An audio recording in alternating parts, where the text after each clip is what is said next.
There is a moment, quiet, almost invisible, when you stop checking your phone every 5 minutes. When their name on the screen no longer makes your chest tighten. When you can hear their voice in a memory and feel nothing.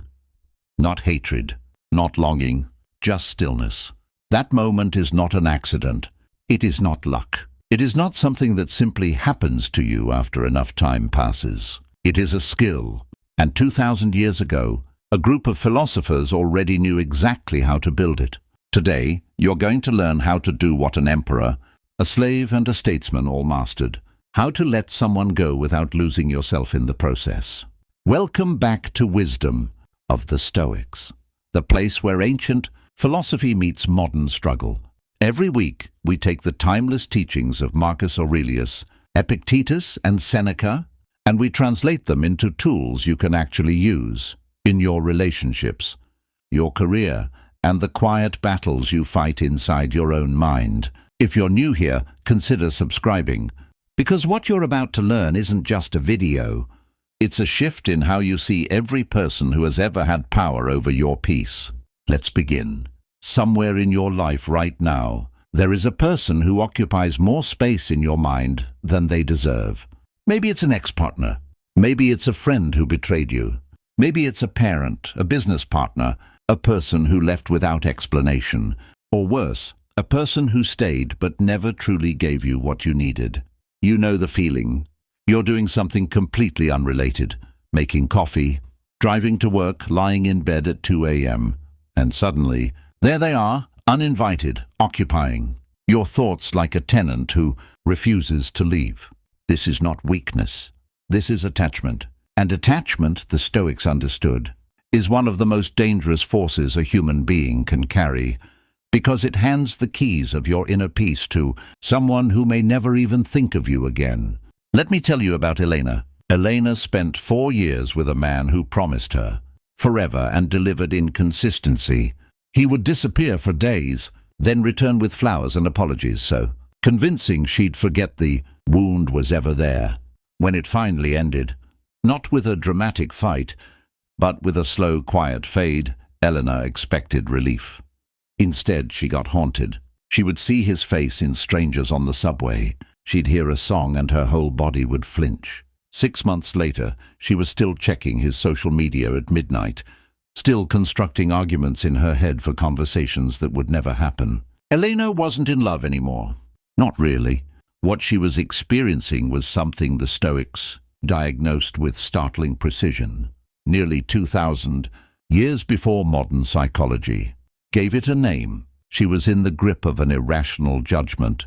Epictetus, who was born a slave and later became one of the most influential philosophers in Roman history, taught something radical for his time, and honestly, radical for ours too. He said, "Men are disturbed not by things, but by the views which they take of things." Read that again. It wasn't the man's absence that was torturing Elena. It was the story she kept telling herself about that absence. It was the meaning she had attached to his silence, the identity she had built around being his, the imagined future she still mourned, even though it had never been real to begin with. This is the first truth you need to understand before we go any further. Emotional attachment to a person who has hurt you, left you, or disappointed you is rarely about the person anymore. It's about the narrative you've built around them. And narratives can be rewritten.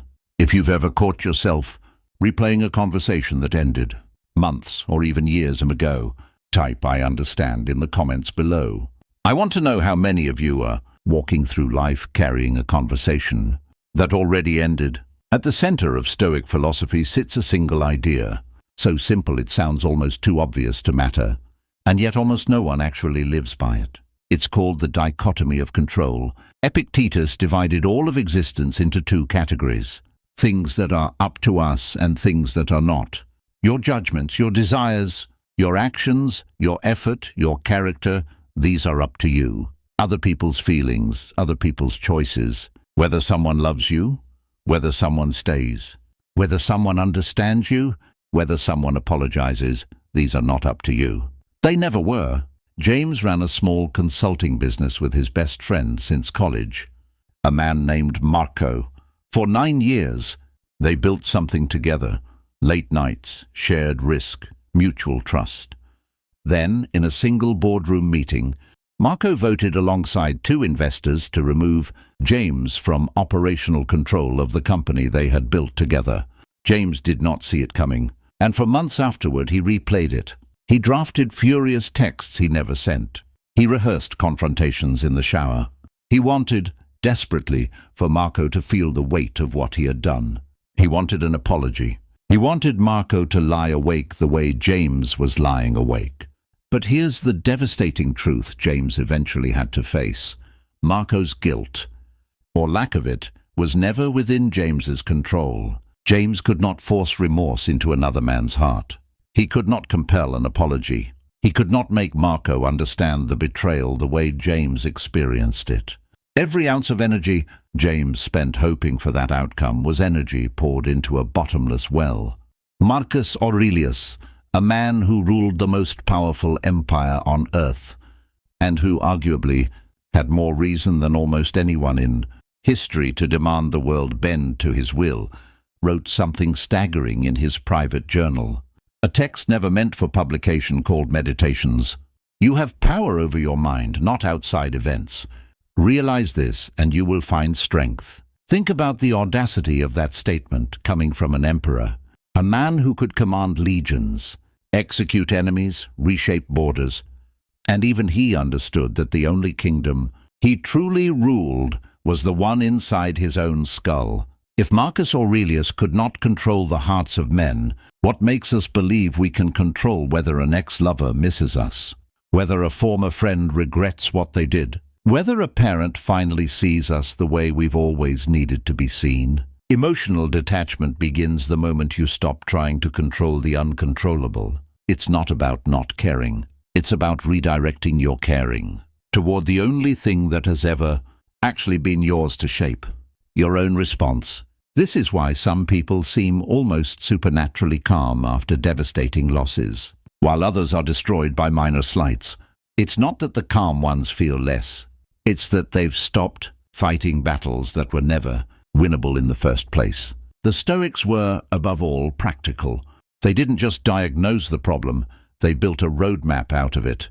And through their writings, we can trace 3 distinct stages that almost everyone passes through on the road from painful attachment to genuine peace. Stage 1, fusion. This is where Elena began. In this stage, you cannot distinguish between your identity and the other person's presence in your life. Their opinion of you feels like fact. Their absence feels like a missing limb. You check your phone not because you're curious, but because some part of you still believes your worth is verified by their attention. If you're in stage 1 right now, understand this. You are not broken. You are human. Fusion is what happens when the brain, wired for millennia to survive through social bonds, treats separation as a literal threat to survival. Ancient humans who were cast out of the tribe often died. Your nervous system doesn't know the difference between a breakup and a genuine emergency. That's why heartbreak feels physically like an actual wound. Stage 2, resistance. This is where James lived for months. In this stage, you know intellectually that you should let go. You've perhaps even read 100 quotes about it. But emotionally, you are still at war. You alternate between anger and longing. You tell your friends you're totally over it, while composing a mental speech for a confrontation that will likely never happen. Resistance is exhausting because it requires constant vigilance. You are simultaneously trying to move forward and refusing to fully release the past. It's like trying to walk while holding a rope tied to something behind you. You can move, but every step costs double the energy. Stage 3, sovereignty. This is the destination, not numbness, not pretending you never cared. Sovereignty. Here's a story that captures it perfectly. The story of Marco, a man who decades ago lost his entire family fortune to a business partner who betrayed him in a way eerily similar to what happened to James. But Marco's story ends differently.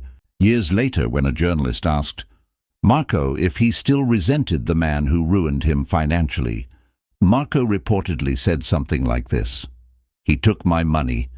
I decided a long time ago he wouldn't also take my peace." That single sentence contains the entire philosophy we're exploring today. Marco didn't pretend the betrayal never happened. He didn't claim he felt nothing. He simply refused to let the event continue extracting a toll from him years after it had ended. He separated the injury from the ongoing suffering. The injury was real and it was over. The suffering was optional, and he declined the invitation to keep paying it. This is what the Stoics called apatheia, often mistranslated as apathy, but which actually means freedom from being controlled by destructive passions. Not the absence of feeling, the absence of being enslaved by feeling. Which stage are you in right now? Fusion, resistance, or sovereignty? Comment below with the word that describes where you are today. Naming it is the first step toward moving past it. Here is something that will sound uncomfortable at first, but stay with me, because it is one of the most liberating practices in the entire Stoic tradition. The Stoics practiced imagining loss before it happened. They called it premeditatio malorum, the premeditation of evils. Seneca, writing to his friend Marcia, who was still grieving her son years after his death, said something that shocks people when they first hear it. He who has anticipated the coming of troubles takes away their power when they arrive. Seneca wasn't being cold. He was teaching a technique. The idea is this: when we form attachments to people, to relationships, to circumstances, we unconsciously begin to believe they are permanent. We build our identity on top of them as if they are bedrock. But nothing external is bedrock. Not people, not relationships, not even our own bodies. By periodically reminding yourself, gently, not obsessively, that every person in your life is mortal, is free, is capable of leaving, changing or disappointing you, you do something remarkable. You love them more freely, precisely because you're not gripping them out of fear. Elena eventually discovered this practice almost by accident. A therapist suggested she write down, honestly, all the ways the relationship had actually been difficult, not to demonize her ex, but to see clearly. She realized that for 2 of those 4 years, she had already been grieving a version of him that didn't fully exist. She had fallen in love with his potential, with the man he promised to become, more than the man who actually stood in front of her. When she applied premeditatio malorum in reverse, asking herself, if I had known on day 1 exactly how this would end, would I still recognize the good that existed alongside the pain? Something shifted. She stopped mourning a fantasy. She started grieving the real, smaller, more specific things. The way he laughed at her jokes, the road trips, the ordinary Tuesday mornings. Real grief, it turns out, is far more survivable than grief for a fantasy that never existed. This is the paradox at the heart of Stoic detachment. You must first see the relationship exactly as it was, not better, not worse, before you can release it fully. Most people get stuck because they're either idealizing what they lost, stage 1 thinking, or demonizing it entirely, a trap disguised as healing, but which keeps you just as tethered through anger as you once were through love. True release requires clear sight, not rose-colored, not scorched earth, just truth. Marcus Aurelius, ruling an empire that would eventually crumble, that he knew intellectually could not last forever, wrote to himself constantly about impermanence, not to feel sad but to feel free. Nothing happens to anybody that he is not fitted by nature to bear. He trained himself daily to hold every relationship, every title, every possession, with an open hand. Not because he didn't value them, he clearly did, deeply, but because he understood that gripping tightly to anything temporary guarantees suffering when it inevitably changes. Philosophy without practice is just poetry, so let's get practical. Here are 4 techniques drawn directly from Stoic writings that you can start using today. Technique 1, the view from above. Marcus Aurelius frequently practiced what modern psychologists now call cognitive distancing, but he called it the view from above. He would imagine himself rising above his immediate circumstances, seeing his life as a tiny speck within the vastness of the world, of history, of the cosmos.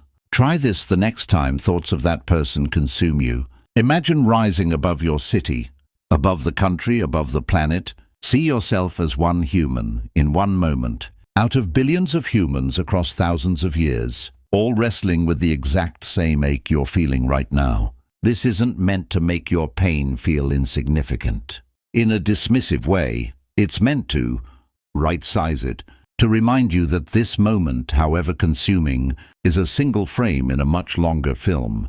James used this technique specifically before difficult days at the office, when he knew he might run into Marco.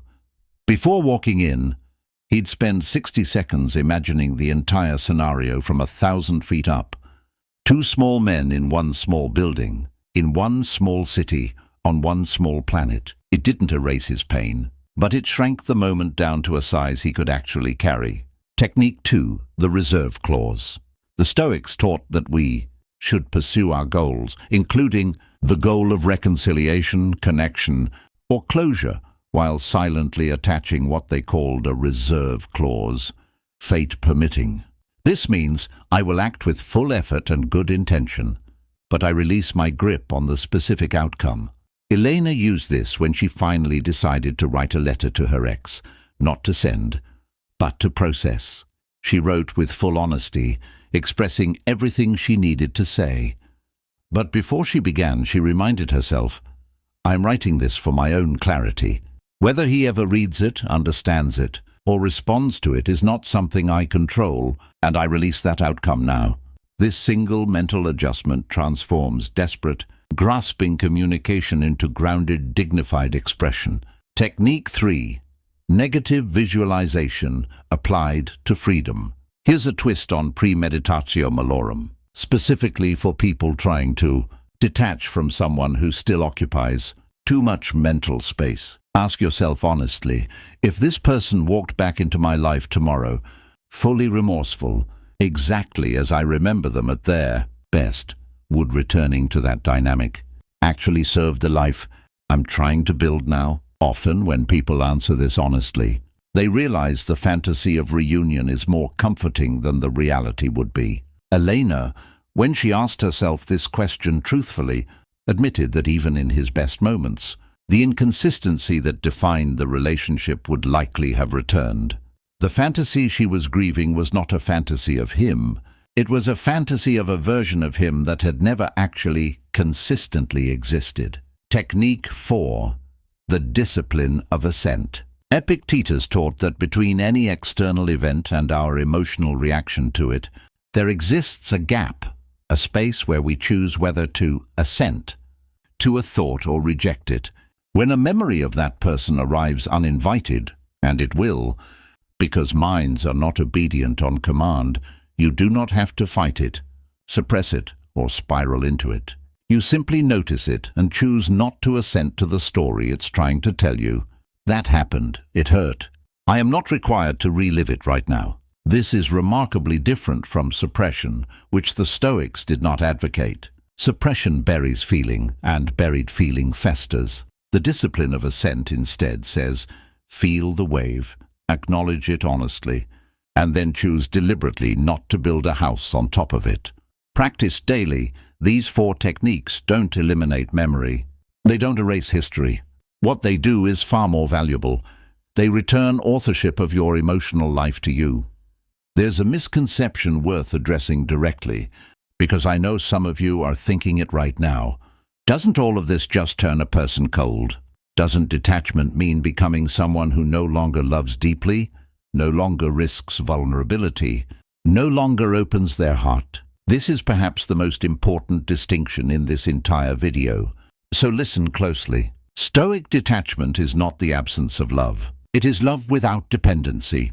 Marcus Aurelius loved his family, his friends, his empire, deeply, by every historical account. Seneca wrote some of the most tender letters on grief and friendship in all of ancient literature. Epictetus, a former slave, taught extensively on duty, community, and human connection. None of these men were advocating for isolation or emotional numbness. They were advocating for a very specific kind of strength, the ability to love fully, without needing that love returned in a specific way, at a specific time in order to feel whole. Consider Marco again, the man who lost his fortune. He didn't become cold after his betrayal. In the years that followed, those who knew him described him as more present, more generous, more capable of deep connection than before. Why? Because he was no longer loving from a place of fear and grasping. He had learned that his peace did not depend on any external outcome, which paradoxically freed him to love other people more fully, without the constant anxious undertow of needing something back to feel secure. This is the deepest secret of Stoic detachment. It doesn't shrink your capacity to love. It removes the desperation from your loving. People who have not done this inner work often love in a way that is actually a disguised form of self-protection, clinging tightly because releasing feels like death. People who have done this work love in a way that looks almost effortless, because they've already made peace with the reality that nothing external was ever guaranteed to begin with. Elena, a full year after her breakup, eventually entered a new relationship. Friends who knew her before and after described her as a different person, not colder, but calmer. She still felt deeply. She still cried at movies, still got excited planning trips, still felt butterflies. But she no longer needed her partner to be perfect in order to feel secure. She had learned the hard way that her sense of self could not be outsourced to another person's consistency. Let's return one final time to Elena and James, two people, different struggles, walking the same ancient path. A year and a half after her breakup, Elena found herself at a small independent bookstore, the kind with creaking wooden floors and the smell of old paper. She wasn't looking for anything in particular. She picked up a worn copy of Meditations, flipping idly through pages someone else had once underlined in pencil. At the same bookstore, coincidentally, James had stopped in after a long day, the kind of day that, 18 months earlier, would have sent him spiraling into resentment about Marco, about the company, about the injustice of it all. Instead, he found himself simply browsing, at peace, having long since made peace with a chapter of his life that had once threatened to define him entirely. They didn't know each other. They never spoke. But if you had asked either of them, separately, what changed in their lives over that year and a half, they would have described almost the same internal journey, from fusion to resistance, to something that finally resembled sovereignty. This is the quiet, unglamorous truth about emotional detachment. It doesn't arrive with fireworks. There is no single dramatic moment where you wake up healed. It arrives the way morning arrives. So, gradually, that you don't notice the exact instant the darkness became light. You simply look up one day and realize the sun is already high in the sky. If you take only one thing from everything we've discussed today, let it be this. Every person who has ever hurt you, left you, disappointed you, or failed to love you the way you deserved, they were never actually in possession of your peace. They only ever had the power you handed them, and what has been handed away can always, eventually, be reclaimed. This is not a call to bitterness. It is not a call to build walls so high that no one can ever reach you again. It is a call to something far more difficult and far more rewarding, to love people fully while refusing to outsource your inner stability to their choices. Marcus Aurelius, in the final years of his life, facing war, plague, and the slow decline of everything he had worked to build, wrote perhaps the most quietly devastating line in all of Meditations. Waste no more time arguing about what a good man should be. Be one, not wait for others to become good so that you can finally feel safe. Not hold your peace hostage until the world treats you fairly. Simply be steady, be whole, regardless of what anyone else chooses to do with the love you once offered them. That figure from the beginning of this video, the one who no longer feels his chest tighten at a name on a screen, he's not special. He's not different from you in any fundamental way. He simply did the work, day after day, thought after thought, choosing sovereignty over suffering, one small decision at a time. You can do the same, starting today, starting with the very next thought that arrives uninvited. If this video gave you even a small piece of the peace you've been searching for, that's exactly why this channel exists. Every week we dig into the ancient wisdom that has helped millions of people carry unbearable things and come out the other side whole. If you're still watching, still here with me at the end, comment one word below that describes the peace you're working toward. I read these and I promise you, you are not alone in this. Hit subscribe if you want more of this kind of clarity in your life. Like this video if it spoke to something you needed today, and share it with someone who is still carrying a chain they don't realize they're free to put down. Until next time, this has been Wisdom of the Stoics. Go build your inner citadel. No one can take it from you but you.